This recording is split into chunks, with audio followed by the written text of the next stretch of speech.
Brought to you by GTA, your island, your network. It's a perfect fit with the Olympics of culture. A lot of times, there's an assumption maybe that human rights would not otherwise be relevant to a festival like this, but actually, in our opinion, human rights work is so important because it protects the space for culture and arts to flourish. And today, for the first time in any festival of Pacific arts, an entire panel was dedicated in defense of human rights issues facing the people of the Pacific. Attorney Julian Uggan is behind the human rights law firm Blue Ocean Law, and together with WestCare Pacific Islands, hosted the Pacific Region Forum at the Latte of Freedom. Self-determination is just one human right issue affecting Guam, but we're not alone. West Papua, for example, there's a live self-determination struggle, but it actually has other human rights issues and violations like occurring there right now. There's actual genocide happening.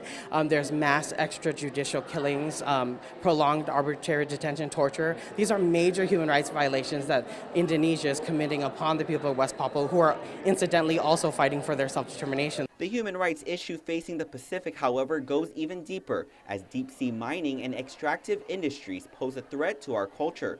Joey Tao is from Papua New Guinea and is the media and campaigns officer from the Pacific Network on Globalization. We have people like our coastal communities for generations. We've lived and we've survived on our lovely big ocean.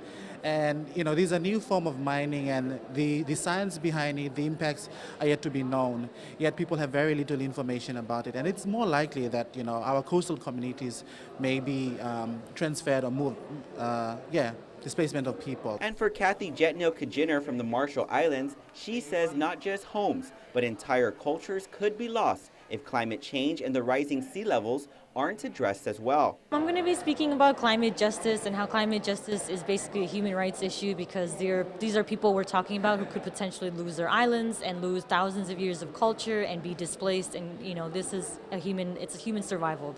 And while climate change puts the Marshall Islands and other low-lying atolls at risk of being swallowed by the ocean very soon, she says this is a Pacific-wide issue. What I love about FestPac is it's an opportunity for us to share dances, to share weaving, to share culture. But having this panel here brings it to light these issues that are also just as much a part of our Pacific communities. These are issues that are important to us to consider. After today's forum, a human rights report will be launched. Reporting for Guam's News Network, I'm Ken Quintaniza.